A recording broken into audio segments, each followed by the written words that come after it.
नमस्कार प्यारे विद्यार्थियों, स्वागत है आपका दृष्टि टीचिंग एग्जाम्स में। हम लोग यूजीसी नेट जेआरएफ की जो परीक्षा दिसंबर 2023 में आयोजित हुई थी उसके प्रथम प्रश्न पत्र को लेकर इकाईवार चर्चा कर रहे थे, उन प्रश्नों को लेकर समझ रहे थे। आज हम शिक्षण अभिवृत्ति से जो प्रश्न पूछे गए हैं दिसंबर 2023 वाली परीक्षा में उन प्रश्नों को लेकर बात करेंगे। पहला प्रश्न है कि सूची 1 से सूची 2 का मिलान करना है और मूल्यांकन से ये प्रश्न बना है। मूल्यांकन के प्रकार इधर दिए गए हैं, उधर उनके कार्य सूची 2 में दिए गए हैं।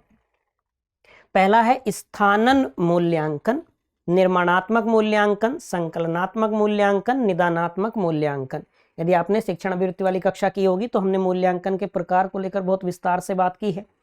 ये जो स्थानन मूल्यांकन है इसको आप पूर्व मूल्यांकन भी कह सकते हैं,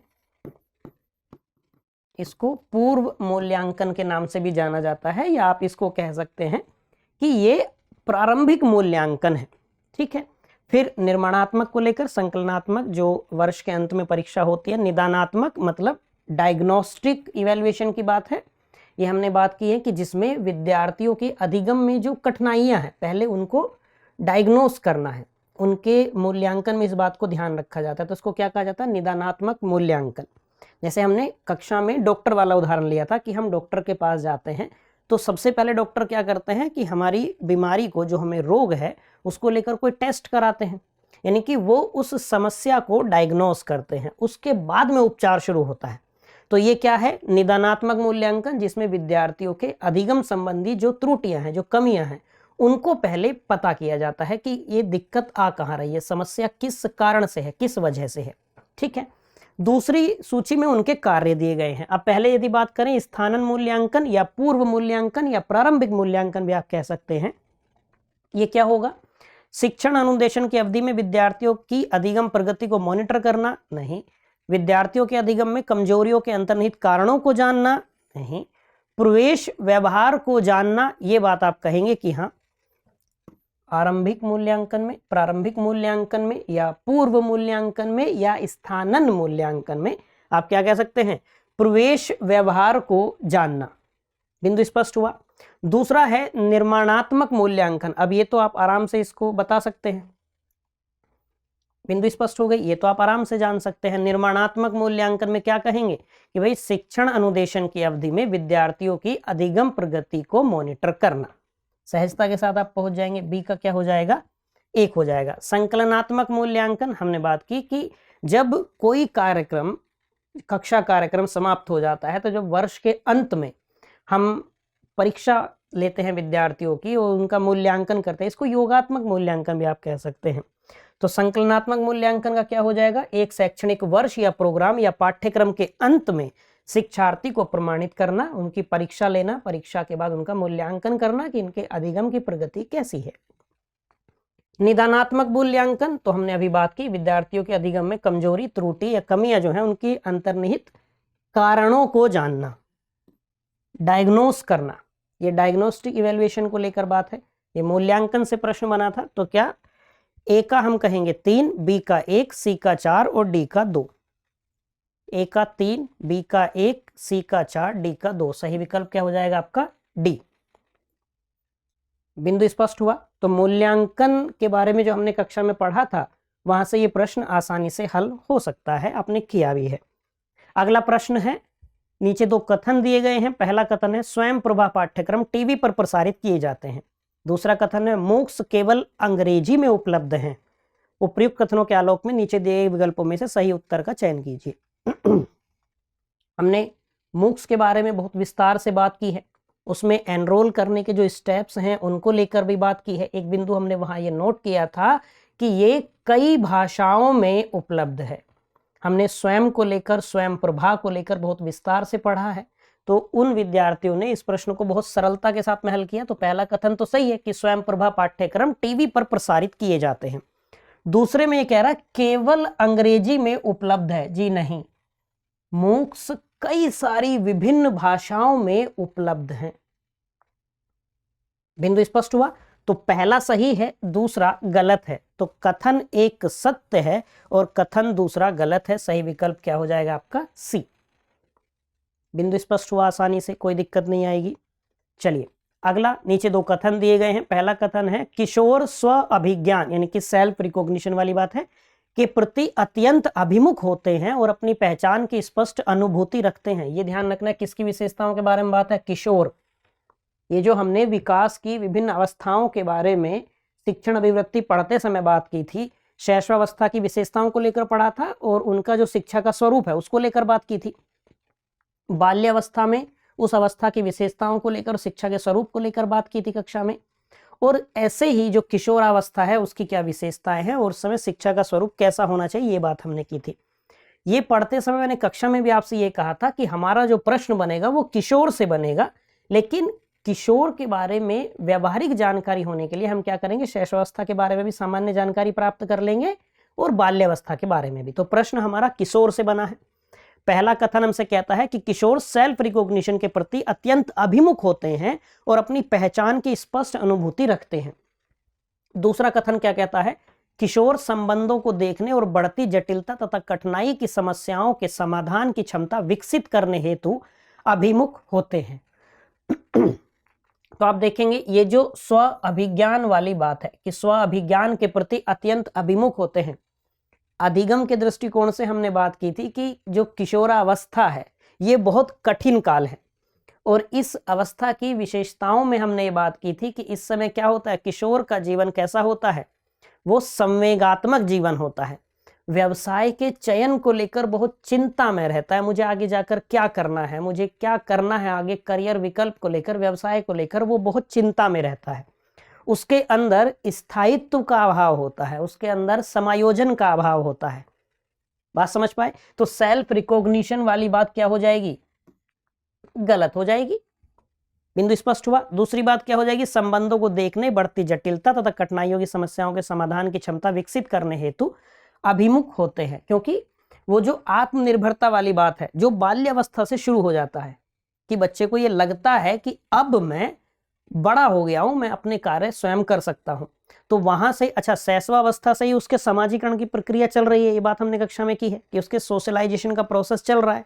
तो इस समय तक आते आते क्या होता है कि वो जो अधिगम के स्तर हैं, जैसे स्मृति स्तर पर, बोध स्तर पर, फिर चिंतन मनन स्तर पर या विमर्शी स्तर का जो अधिगम होता है उस स्तर तक पहुंच जाता है।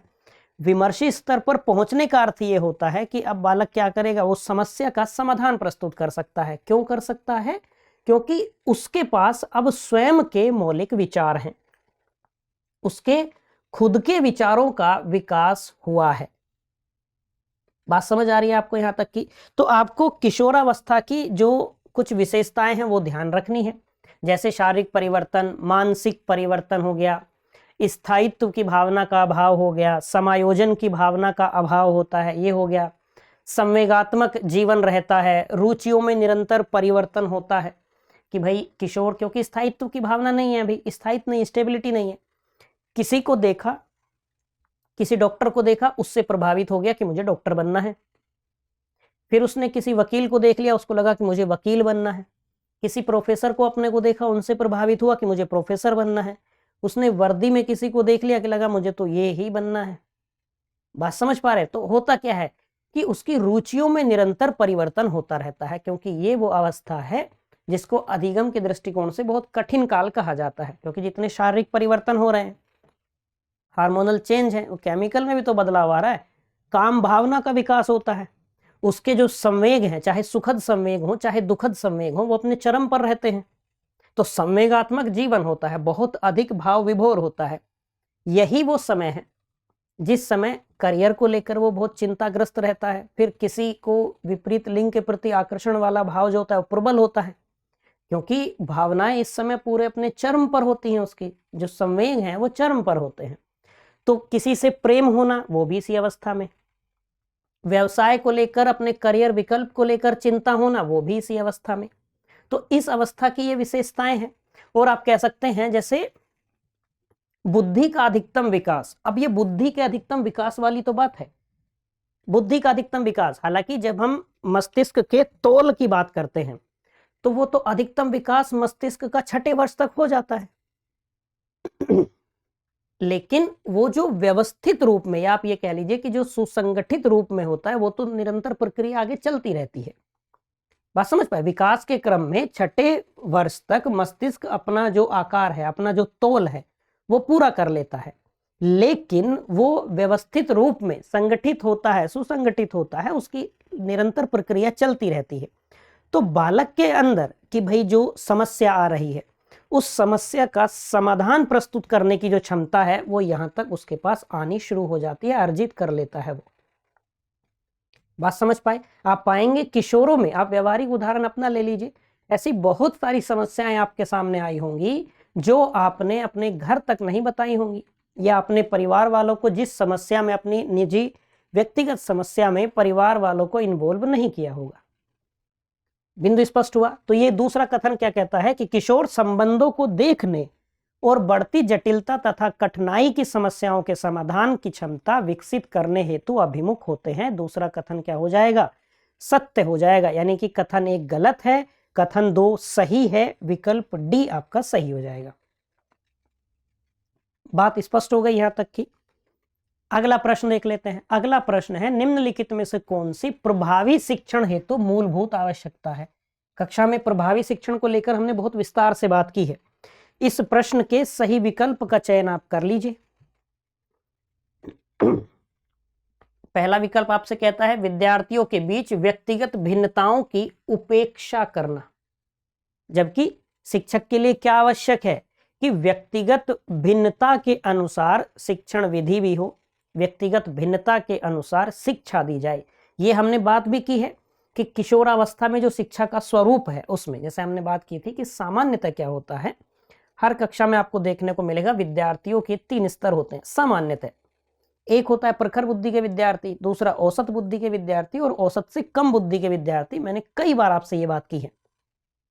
अब ये जो व्यक्तिगत भिन्नता है कि एक बालक को जो तथ्यात्मक चीजें हैं वो बहुत जल्दी याद हो जाती है, बहुत लंबे समय तक याद रख लेता है।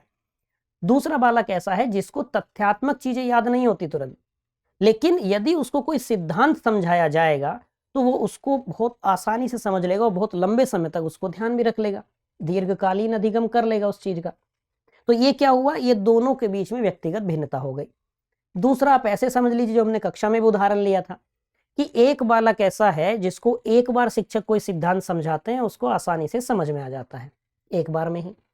औसत बुद्धि वाला विद्यार्थी ऐसा हो सकता है जिसको 2 बार बताना पड़े। जो औसत से कम बौद्धिक क्षमता रखता है, बौद्धिक योग्यता रखता है, उसको हो सकता है 3 बार या 4 बार बताना पड़े। तो ये शिक्षक की जिम्मेदारी अधिक है कि वो कक्षा में विद्यार्थियों के साथ इस आधार पर कोई पक्षपात या भेदभाव ना करे कि व्यक्तिगत भिन्नता है, इसको तो देर से समझ में आता है, साबुन स्लो है वाली जो बात विद्यार्थी आपस में करते हैं। बात समझ आ गई? तो शिक्षक के लिए आवश्यक क्या है कि विद्यार्थियों के बीच जो व्यक्तिगत भिन्नता है उसकी उपेक्षा नहीं करनी है, इसके अनुसार शिक्षण होना चाहिए, इसके अनुसार शिक्षा दी जानी चाहिए। बात समझ आ गई यहां तक की? दूसरा है पर्याप्त संसाधन और प्रौद्योगिकी प्रभावी शिक्षण के लिए आवश्यक है। बात ठीक है। पारंपरिक शिक्षण विधियों का प्रयोग, पारंपरिक शिक्षण विधियों के प्रयोग में, ये बात हमने कक्षा में भी की थी, शिक्षक केंद्र में होता था, विद्यार्थी नहीं। और जब शिक्षक केंद्र में है, तो जब हम आज प्रगतिशील शिक्षा की बात करते हैं, आधुनिक समय में जो हम शिक्षा के स्वरूप को देखते हैं, वहां शिक्षण विधियां भी ऐसी प्रयोग में लाई जा रही हैं और निरंतर विकसित हो रही हैं। जो शिक्षण विधियां पहले से विद्यमान है उसमें संशोधन हो रहे हैं, जिनमें विद्यार्थी केंद्र में रहे। मैंने बहुत सरल सा उदाहरण आपको दिया था कि वर्तमान में कोई शिक्षक हो सकता है विद्वान हो किसी विषय के, लेकिन उनकी बातें विद्यार्थियों को समझ में नहीं आती, हालांकि वो विद्वान है उस विषय के। दूसरे कोई शिक्षक ऐसे हैं जो उनकी तुलना में कम ज्ञान रखते हैं, लेकिन वो जितनी बातें विद्यार्थियों को बताते हैं, विद्यार्थियों को वो समझ में आ जाती हैं। तो अच्छा शिक्षक कौन हो जाएगा? विद्यार्थियों के दृष्टिकोण से देखेंगे तो जिसकी बात उन्हें समझ में आ रही है। ऐसे ही शिक्षण विधियों के संदर्भ में समझ लीजिए, जो पारंपरिक शिक्षण विधियां थी उनमें क्या था? अध्यापक केंद्र में होता था। कक्षा की गति का निर्धारण कौन कर रहा है? अध्यापक। कक्षा के संचालन की जिम्मेदारी, व्यवस्थित करने की जिम्मेदारी अध्यापक की है। जो विद्यार्थियों के अधिगम की गति है उसको निर्धारित कौन कर रहा है? अध्यापक कर रहा है। बीच में मुक्त भाव से विद्यार्थियों को प्रश्न पूछने की अनुमति सामान्यतः नहीं है। बात समझ आई? तो पारंपरिक शिक्षण विधियों के प्रयोग से प्रभावी शिक्षण नहीं होगा। प्रभावी शिक्षण के लिए क्या आवश्यक है? भाई शिक्षक ने जो समझाया, शिक्षक ने जो बताया, वो विद्यार्थियों को समझ में आया, या समझ में नहीं आया। बात समझ पाए? जैसे हमने संचार वाली कक्षाओं में बात की थी कि प्रभावी संचार क्या है, प्रभावी संप्रेषण क्या है। जो एक व्यक्ति ने दूसरे व्यक्ति को कोई संदेश भेजा, उस व्यक्ति को वो संदेश समझ में आया या नहीं आया, उसने वो संदेश ग्रहण किया या नहीं किया। यदि ग्रहण कर लिया तो क्या है? प्रभावी संचार है। बेशक वहां भाषा का प्रयोग ना किया गया हो, लेकिन फिर भी संचार तो प्रभावी होगा। अब यहां प्रभावी शिक्षण में भी बात कर लीजिए कि शिक्षक ने विद्यार्थियों को जो समझाया, विद्यार्थियों को वो आसानी से समझ में आ गया, प्रभावी शिक्षण है। ऐसे में विद्यार्थियों का अधिगम भी क्या होगा? प्रभावी होगा। इसीलिए कक्षा में शिक्षक की जिम्मेदारी अधिक होती है कि वो विद्यार्थियों को शिक्षण अधिगम की प्रक्रिया में सक्रिय भागीदार बनाए रखें। इससे क्या होगा? जब कक्षा में उपस्थित विद्यार्थी शिक्षण अधिगम की प्रक्रिया में सक्रिय भागीदार रहेंगे तो इससे क्या होगा? विद्यार्थियों के द्वारा किया गया अधिगम प्रभावी होगा, वास्तविक अधिगम होगा। और जब विद्यार्थियों का अधिगम प्रभावी है, इसका अर्थ है कि शिक्षक का शिक्षण भी प्रभावी है। बात समझ आ गई यहां तक की? तो क्या कह देंगे कि पारंपरिक शिक्षण विधियों का प्रयोग नहीं। पाठ्यचर्यात्मक मार्गदर्शनों की दृढ़ संशक्ति ना भैया, पर्याप्त संसाधन और प्रौद्योगिकी। पर्याप्त संसाधन और प्रौद्योगिकी। मान लीजिए शिक्षक भी उत्तम है, विद्यार्थी भी वास्तविक अधिगम करना चाहते हैं, इच्छा शक्ति विद्यार्थियों के पास भी है, हमने इच्छा शक्ति को लेकर कई बार बात की है, लेकिन संसाधन पर्याप्त नहीं है। तब क्या होगा? ये तो ऐसे हो गया कि आपने किसी को युद्ध मैदान में भेज दिया और उसके पास शस्त्र नहीं है। तब क्या होगा? चाहे वो कितना भी कुशल योद्धा हो, युद्ध तो नहीं ही जीत पाएगा। ऐसे ही शिक्षक चाहे कितने भी विद्वान हो, कितना भी बेहतर शिक्षण कार्य कराते हो, कितना भी विद्यार्थी उनको पसंद करते हो, उनकी बातें विद्यार्थियों को समझ में आती हो, यदि संसाधनों का अभाव है और यदि आवश्यकता ऐसी है प्रौद्योगिकी के प्रयोग की और प्रौद्योगिकियों का अभाव है, तो भी शिक्षक का शिक्षण कार्य प्रभावी नहीं होगा। बिंदु स्पष्ट है? तो प्रभावी शिक्षण की मूलभूत आवश्यकता क्या हो जाएगी? पर्याप्त संसाधन और प्रौद्योगिकी, यानी कि सही विकल्प क्या हो जाएगा? बी। बात आसानी से समझ में आ गई होगी। अगला और अंतिम प्रश्न देख लेते हैं। शोध सुझाव देते हैं कि अधिकांश विद्यार्थी अपनी शैक्षणिक जीवन वृत्ति में कुछ बिंदुओं पर अनुचित साधनों का प्रयोग करते हैं। अनुचित साधनों का प्रयोग करते हैं। कक्षा में अनुचित साधनों के प्रयोग को कम करने हेतु निम्नलिखित में से कौन सी एक संस्तुति रिकमेंडेशन नहीं है? क्या करना है? अनुचित साधनों के प्रयोग को कम करना है। अनुचित साधनों का प्रयोग एक, यदि हम अनुसंधान के क्षेत्र में बात करते हैं तो वहां भी हम बात करते हैं, यदि हम शिक्षण अभिव्यक्ति में बात करेंगे तो यहां भी बात आती है। तो ये कह रहा है कि शोध सुझाव देते हैं, अनुसंधान ऐसा बताते हैं कि अधिकांश विद्यार्थी शैक्षणिक जीवन वृत्ति में कुछ बिंदुओं पर अनुचित साधनों का प्रयोग करते हैं। क्या हो सकते हैं अनुचित साधन? भाई नकल करके पास हो गया, अपना असाइनमेंट किसी और से बनवा लिया, प्रोजेक्ट किसी और से बनवा लिया, या चैट जीपीटी से कॉपी करके पेस्ट कर दिया। ये सारे क्या होंगे? अनुचित साधन होंगे। तो कक्षा में अनुचित साधनों के प्रयोग को कम करने हेतु निम्नलिखित में से कौन सी एक रिकमेंडेशन नहीं है? इस बात पर ध्यान देना है। कौन सी एक रिकमेंडेशन नहीं है? तो बाकी एक विकल्प ऐसा होगा जो रिकमेंडेशन नहीं है और 3 ऐसे हैं जो रिकमेंडेशन है। एक एक करके पढ़ते हैं। पहला विकल्प कहता है समकक्षों के बीच निर्दिष्ट कार्यों को कम करने में आवश्यक अनुसमर्थन और आशंका या चिंताग्रस्त कम करने हेतु परस्पर सहयोग को प्रोत्साहित करना। तो ये तो रिकमेंडेशन है। ये तो रिकमेंडेशन है कि भाई चिंताग्रस्तता कम हो, आशंका उनकी कम हो, उनको आवश्यक जहां समर्थन की आवश्यकता है वहां समर्थन दिया जाए। ये तो रिकमेंडेशन है, संस्तुति है। दूसरा देखिए, ग्रेड पर फोकस को कम करना और विद्यार्थियों को ऐसी सामग्री प्रदान करना जिनकी जानकारी उन्हें होनी चाहिए। यह क्या होगा? ग्रेड पर फोकस कम करना और विद्यार्थियों को ऐसी सामग्री प्रदान करना जिनकी जानकारी उन्हें होनी चाहिए। बात समझ पाए आप यहां तक की? तो इसको होल्ड पे रखते हैं, अगला विकल्प पढ़ते हैं। सी कहता है अनुचित साधनों के प्रयोग और उनके आरोपित प्रतिफलों के बारे में स्पष्ट मार्गदर्शन जो उनकी कठोरता के कारण दूसरे विद्यार्थियों को निवारित करते हैं। अनुचित साधनों के प्रयोग, तो ये तो रिकमेंडेशन होगी ही नहीं, ये तो रिकमेंडेशन होगी नहीं, ये भी रिकमेंडेशन नहीं। भाई जो उनके आरोपित प्रतिफल है, यदि हम देखें कि कौन सी रिकमेंडेशन संस्तुति नहीं होगी उसके बारे में, तो पहले को भी हम हटा देंगे, ये तो होगा। इसको हम हटा देंगे कि भाई स्पष्ट मार्गदर्शन वाली बात यहां आ गई, ये बात, ये लगभग हूबहू ऐसा ही वाक्य हमने जब कक्षा संचार को लेकर बात की है, व्यवस्थित कक्षा संचार को लेकर बात की है, वहां बात की है इसको लेकर। अगला विकल्प, विद्यार्थियों को निर्दिष्ट कार्यों और परीक्षणों की ठीक प्रकार से तैयारी को सुनिश्चित करना, यह रिकमेंडेशन नहीं होगी कि रिकमेंडेशन होगी? भाई ठीक प्रकार से तैयारी को सुनिश्चित करना, ये तो रिकमेंडेशन होगी। तो सही विकल्प आपका क्या हो जाएगा? कौन सी रिकमेंडेशन नहीं है? वो है ग्रेड पे फोकस को कम करना और विद्यार्थियों को ऐसी सामग्री प्रदान करना जिनकी जानकारी उन्हें होनी चाहिए।